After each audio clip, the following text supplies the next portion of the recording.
happy day today. It's not morning where I am at. It is a blessed day, though. It has been raining out.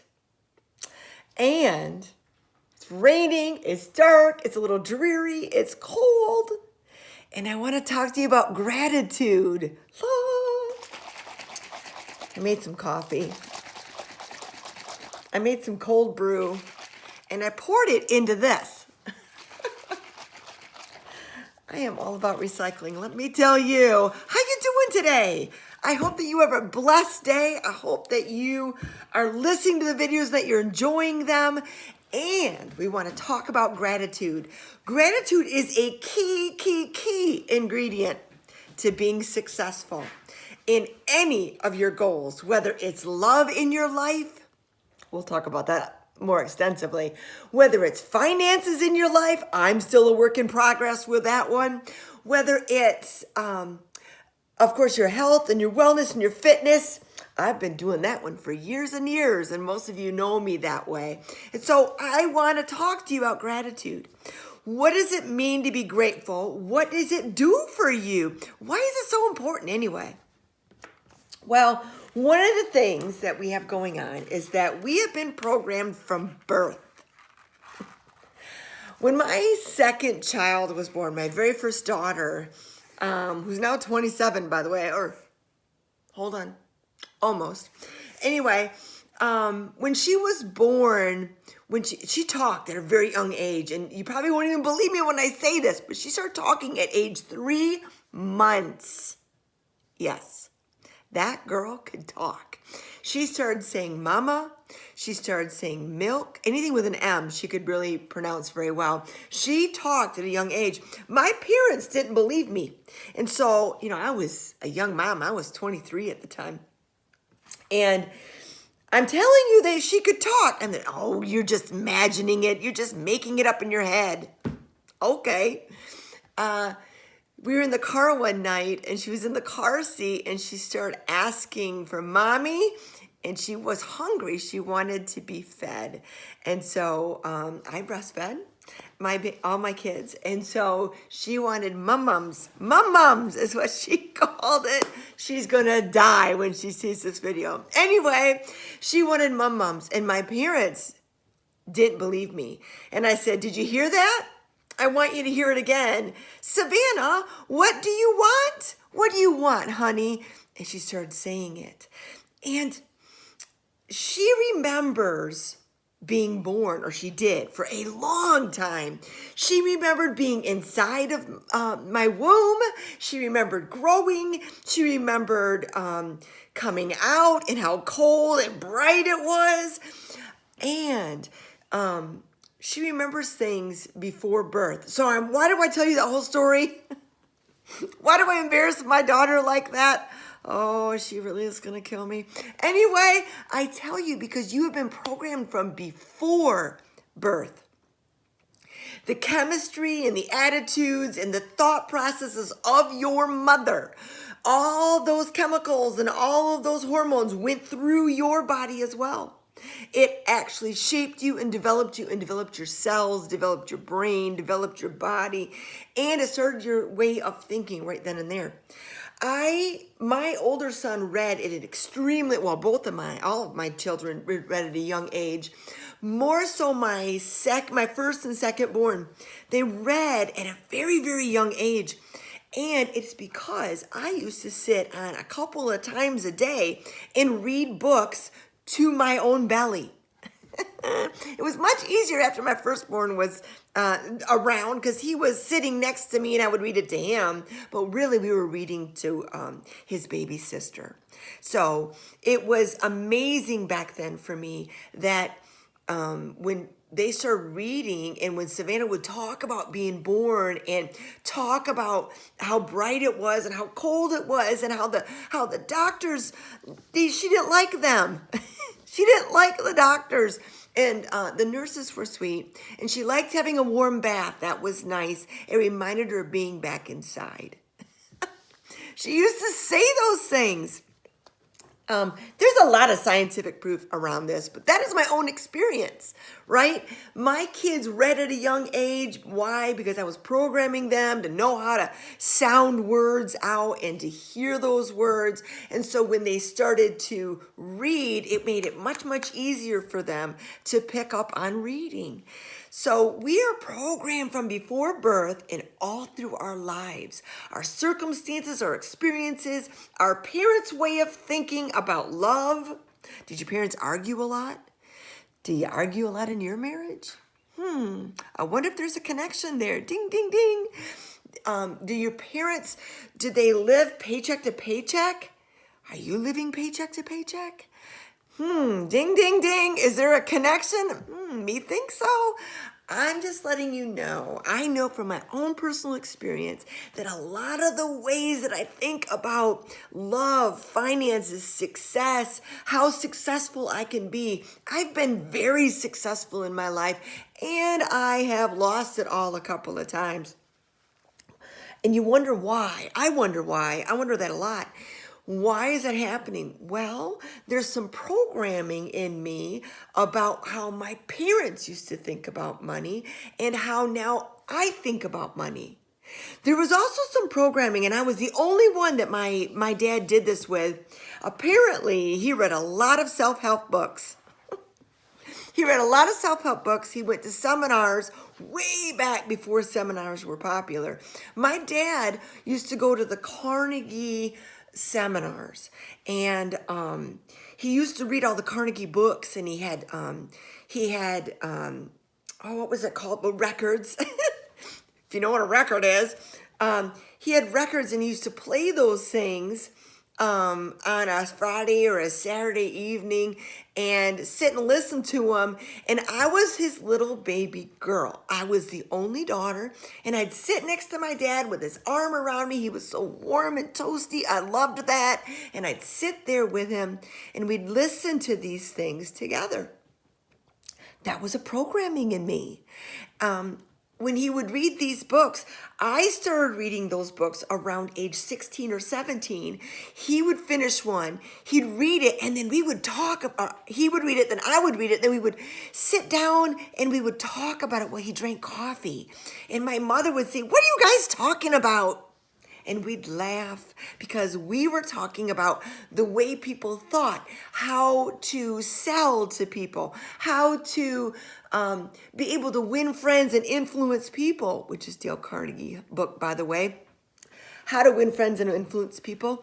And so that's been a book that I have read multiple times through the years. And when I did enter the workforce, I found that selling was extremely easy for me.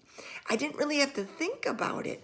All of those characteristics and self-help books that I read and that I used to talk about with my dad, I couldn't wait till he got back from seminars. We would sit and talk about what he learned, and he'd show me his workbook and his answers in his workbook. I was the youngest, and I was the only girl, and I was the only one he did this with. It was really, really cool. It was something special that him and I shared. He really couldn't share that with my mom necessarily. She didn't get it. She didn't understand it. She didn't have any interest in it whatsoever. She just thought it was something he did for work. And it really was beyond work.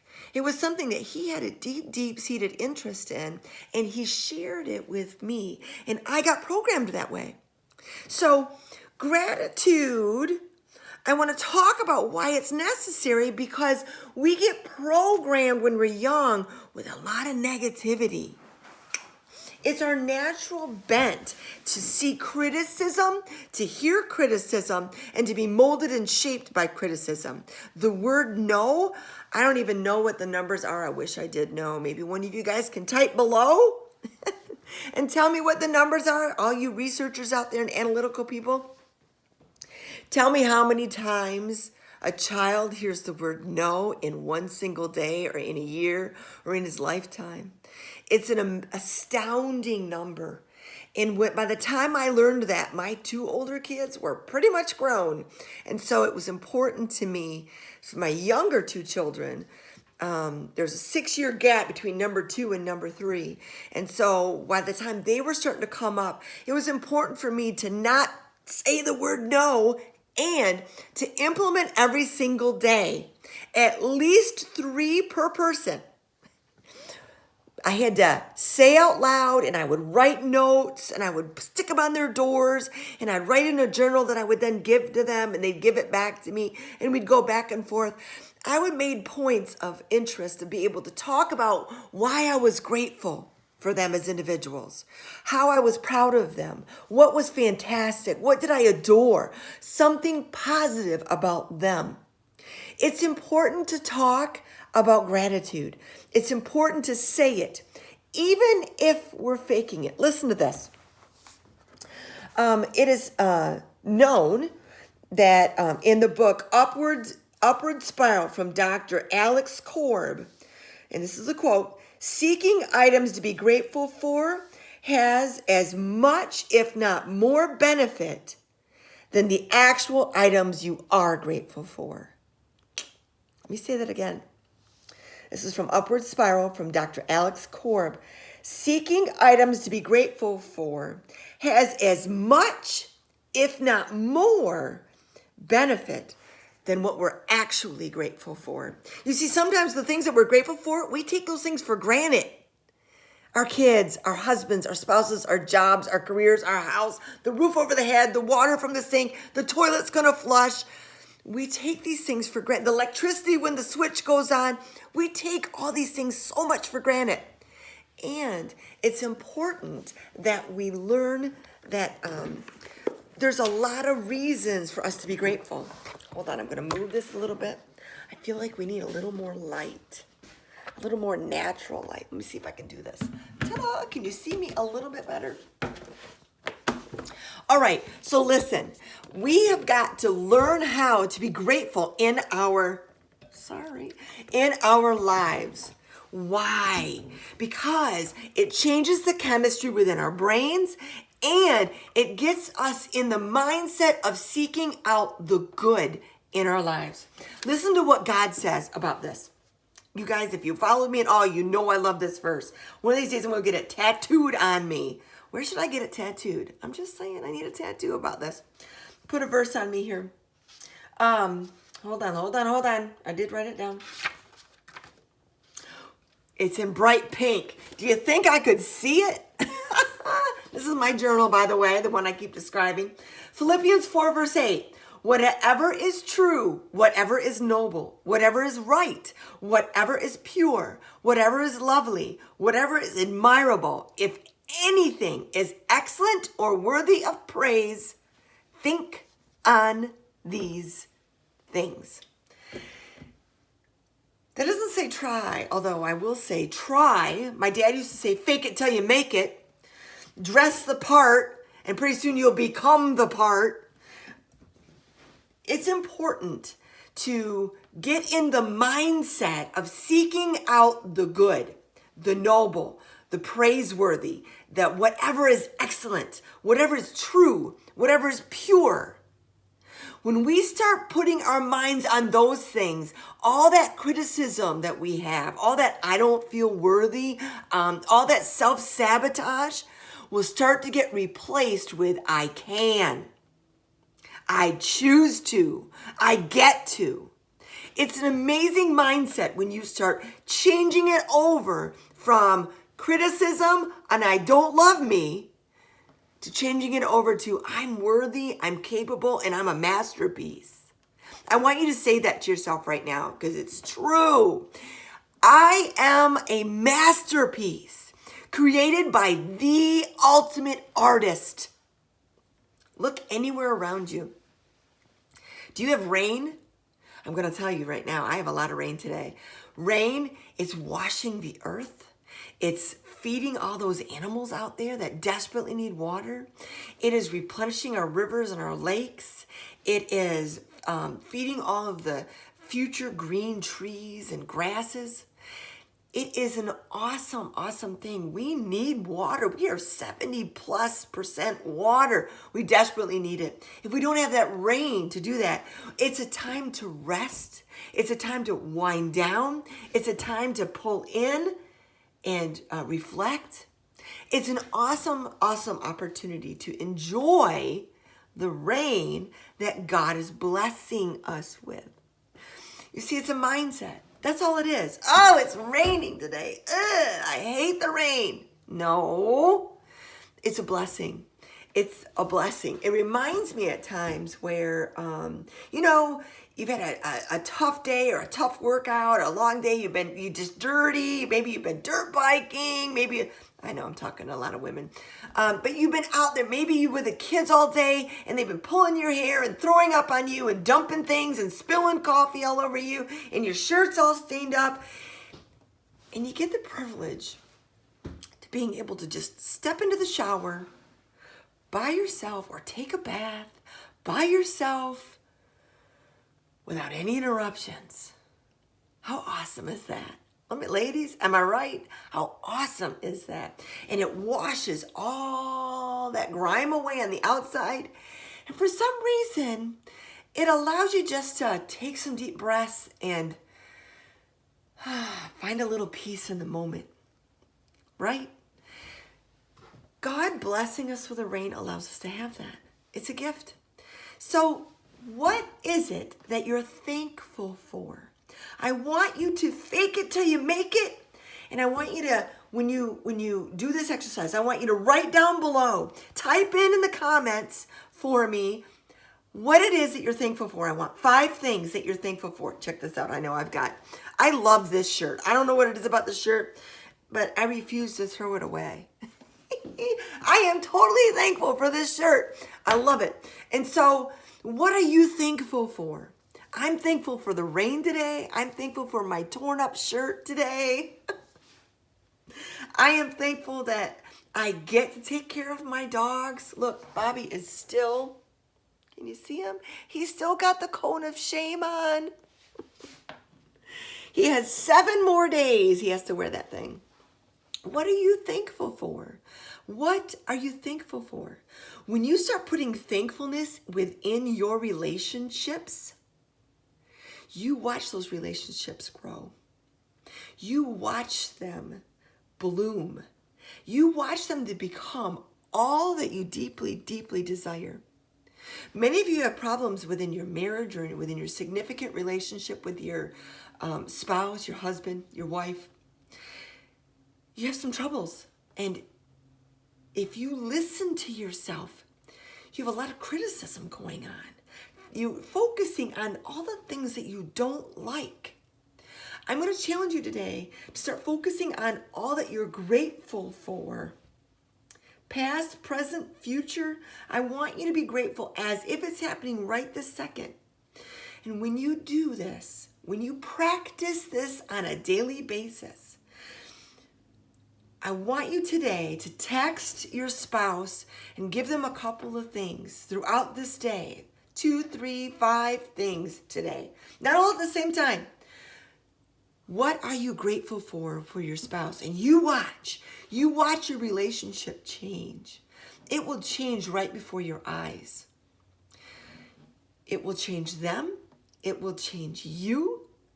You will start seeing the good in your relationship and in the person that you fell in love with. Hello? Practice gratitude in your life. It is a command from the artist who created you. Why did he say that? Because it's good for us. It's good for us to focus on whatever is pure, whatever is noble, whatever is praiseworthy, whatever is excellent. That's not really the word he uses. Hold on. Whatever is right, whatever is pure, whatever is lovely. What's lovely in your life today? Think of that word a second. What is lovely in your life? I'm going to give you something that is super simple, and yet I think they're very, very sweet. Check it out. These are cute little sponges that are surrounded with scrubbies that have got antibacterial things in them. They're only a couple bucks. You get a package of 3 or something. I think they're the sweetest things. They're cute. Isn't that cute? They make me smile. There's all different colors and shapes and stuff. Well, they're all in the shape of a sponge. But I am so grateful. I think that's lovely. I don't know. That's just me. I think I love this French press. I absolutely love it. First of all, it's orange. I think it's really cool. It's got this cool little gator on, and it's in the same shape as my red fox. I like that. My red fox is actually an orange fox. Matches my orange hair, which, by the way, is starting to change. I don't know if you can you see that? I put on my hat today and I was like, check out that color. All right, it's real, okay? I may change my hair all the way. I just may let it go to silver fox. I don't know. We're growing it out. We're kind of checking it out. We're seeing what happens with it. I'm grateful that I get to have changes in my life, that I get to be challenged in my life. I'm grateful that I get to grow some more in my life. I just finished yoga. I've been doing yoga for a little bit, not for very long. I'm a bodybuilder and a runner. I love those two things. I love to bike. I love to kayak. I love to hike. I love to do anything outdoors. And yet yoga is something that helps de-stress me, brings me down into being patient with myself. And when I can do that, I can be patient with others. So I'm really grateful for the practice of yoga. And yet I have a lot of learning to do. I am not super balanced, and I am getting better. And so I'm grateful for that. And maybe I'll do some videos with that. Would you like some videos about me doing yoga? I'll show you how I'm messing it all up and how I'm improving every single day. I'm grateful for the challenges. What are you grateful for? Write them in the comments below. And if you haven't done it yet, please hit the subscribe button down below and the little bell notifications. So when I come on every single day, you'll get notified so that you'll come and watch. And if you can for me, please, we are going after 1,000 subscribers. That's our first goal. Whoop, whoop. One of these days we're going to look back and kind of laugh because we're going to have 10,000. How cool will that be? But in the meantime, share this with some friends. Get them to subscribe as well. I'm really looking forward to doing this with you.